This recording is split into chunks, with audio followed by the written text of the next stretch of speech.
Hello, magandang araw sa inyong lahat mga ka-farmers. Kumusta kayo dyan?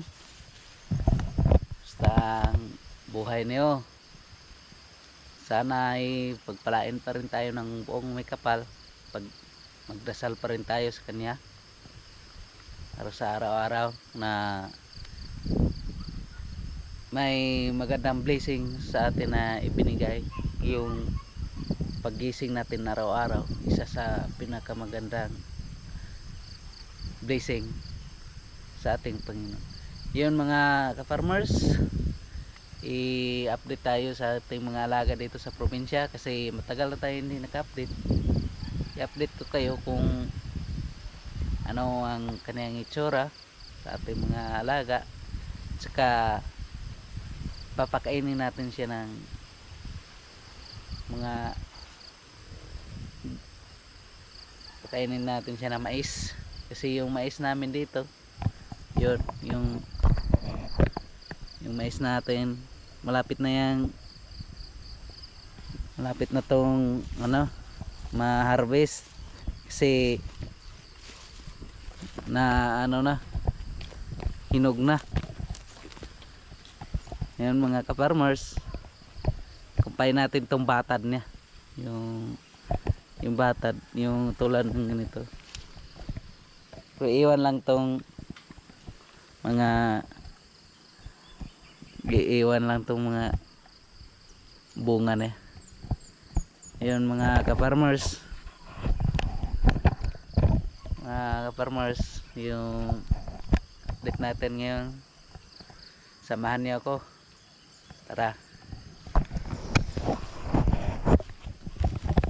Pakita ko sa inyo mga ka-farmers yung alaga nating baka muna, yung bagong bili natin dito lang. Yan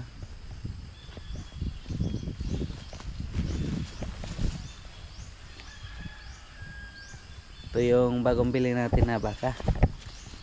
Yung binili natin is 35,000. Puhunan natin dito sa kanya.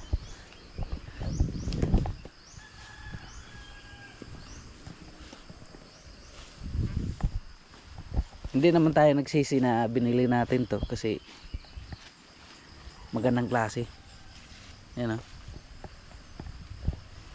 magandang klase siya mga ka-farmers. Sa Brahman, magkatangin siyang Brahman kasi puti, saka napakapait pa, pahimas lang to.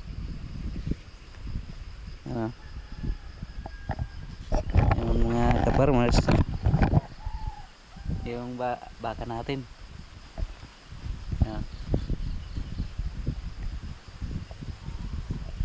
Saka ano ko sa kanya mga ka-farmers kasi malakas siyang kumain ng feeds.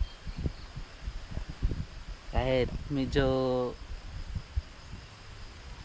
mahal yung bili natin sa kanya, yun, hindi naman tayo nagsisi kasi may maganda tayong similya na magandang pagkukunan natin ng mga materialis. Saka napaka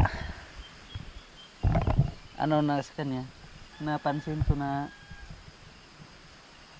na siya, na nag-improve na yung katawan niya,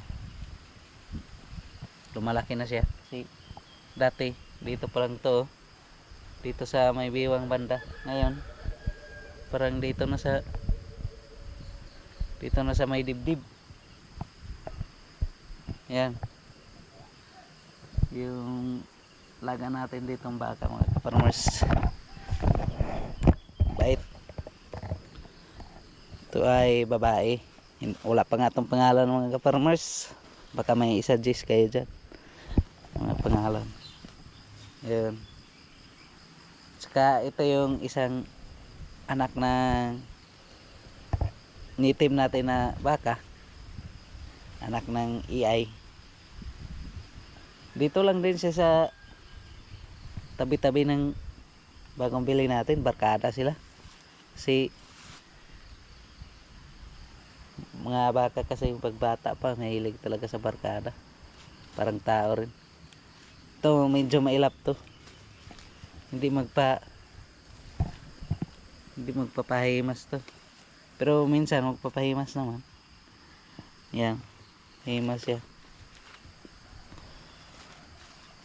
Maganda rin yung klase niya. Maganda rin yung pangangatawan niya. Saka yung tindig taas. Yan. Barkada sila. Parang magnanay. Para magkapatid, oh. Pero yung nanay niya native lang, pinaiay lang natin, kaya yun, maganda na yung resulta. Babae rin to, similya din to. Ay, masimilya din tayo na maganda na yung tindig niya, oh. Malaki, malaki yung tinga, magpapahimas, no? Umiilag. Sinanay lang natin siya na masin para ano siya, hindi siya mailap, kasi mahirap yung baka na mailap. Yan, mga kaparmers, yung alaga natin,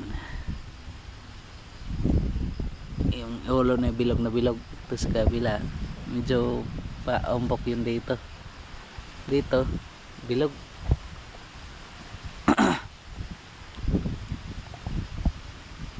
Ayan mga kaparmers, yan, nakakatawang tingnan pag may alaga kang ganito, kasi hindi mo mamalayan na lumalaki na sila kapag pagkukunan na natin ng budget ng panggastos natin araw-araw. Kaya maganda rin talaga mga ka-farmers nga meron kayong mga alaga ng ganito, livestock, kasi pira din to, eh. Ito pag ibenta natin to, mabenta na to na mga, pag walay nito mga 30,000 mabenta na to pag ganito. Oh, sipin nyo pag may may tatlo kayong alaga na ganito, yung kaya mag-ina, pag walay mabenta ng 30,000, malaking pira yon, 90 agad. Sa loob ng 5 buwan lang yun. Ito nga 35,000 bagong walay. May maganda na siyang klase. Yun ang kagandahan sa magandang klase na baka. Kasi pag bagong walay, binta agad na mahal. Kasi pag native, kahit 20,000 mahirapan kang binta ng bagong walay na native kasi maliit. Ayan, may naka-advantage nito, magandang klase, maganda rin presyo pag bintahan. Kahit bagong walay lang, binta agad, pira na. Kasi ito 35,000 sa loob lang ng 1 buwan, hindi ka pa nag-alaga ng husto kasi dumididi lang sa nanay. Yung maganda talaga na mag-invest kayo ng ganito kung nasa trabaho kayo, nagtatrabaho kayo, tapos may mag-aalaga naman sa inyo, nanay nyo, kahit hindi kayo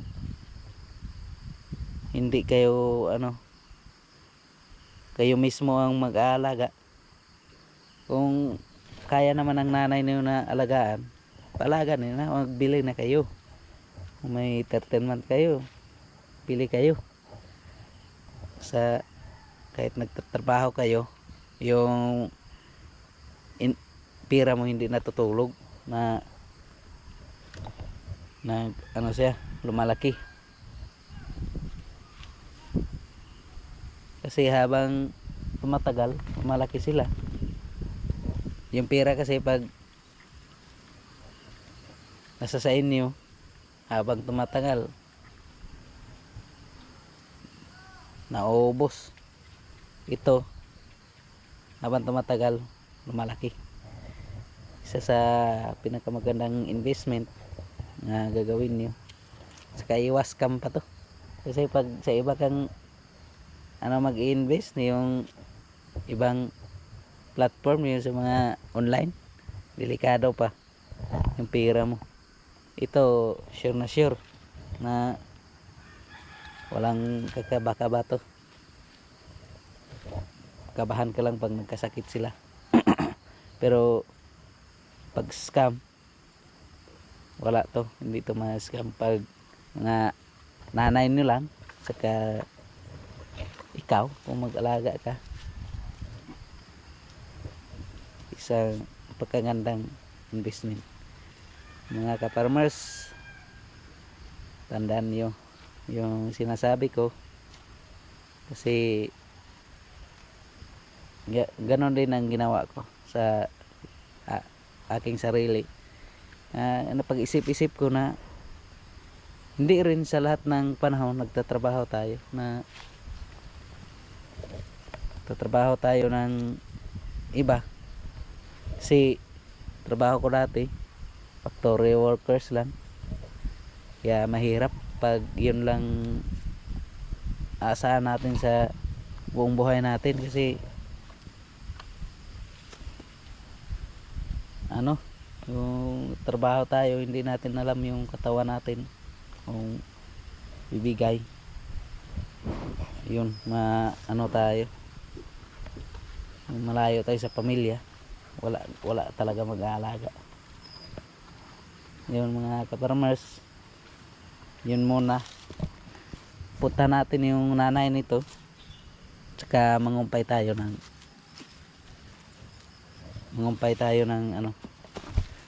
mais sa kanaper. Ito naper yung binigyan natin kasi may kumpay na siya mais. Ito wala pa tong tali.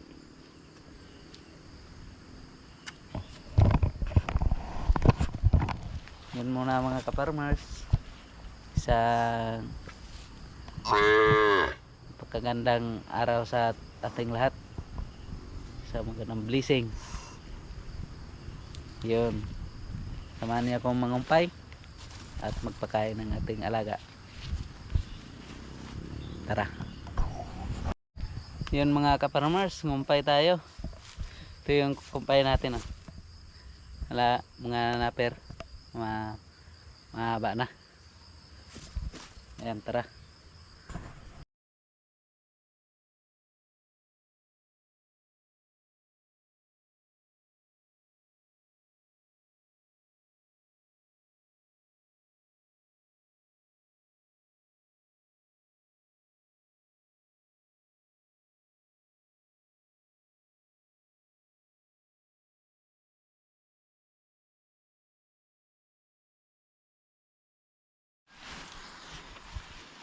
Yun mga ka-farmers, tapos na tayo magkumpay sa ating alagang baka. Yung inahin na nanay ng ito yung pinaiay natin. Yung anak na andon lang doon sa bagong bili natin. Yung nanay na hindi pa nakaka-recover masyado sa kaniyang panganganak, medyo payat pa siya, pero unti-unti namang makaka-recover to. Yun mga ka-farmers, yung isa na naman nating bagong bili, yung bigyan natin ng kumpay. Tara. Yung yung kinumpay pala natin mais sa kanaper. Yung mais natin, oh. Tara mga ka-farmers, punta natin yung isa nating alaga. Yung mais natin, yung mais namin medyo inano ng mga daga. Ayun, oh. Inano, piniste ng mga daga, kain din. Saka ito, laki. Pero meron namang natitira. Malapit na tong ma-harvest kasi medyo hinog na. Saka kaya kinumpay na natin yung mga bata nila. Kasi sayang naman. Yung mga ka-farmers, so, yung inanon ng daga, wala na to.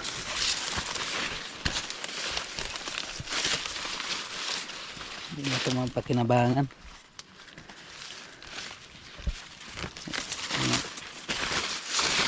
Nunahan tayo ng daga.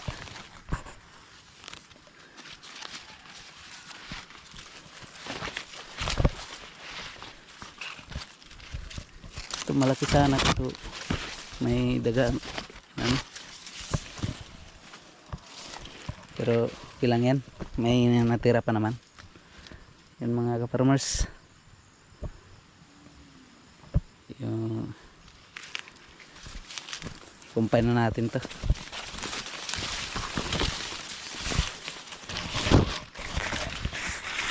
Dalhin natin to doon. Mga ka-farmers, tapos na tayong magkumpay ating alagang baka. Yan, oh. Yan dalawa nating batang baka para magkapatid.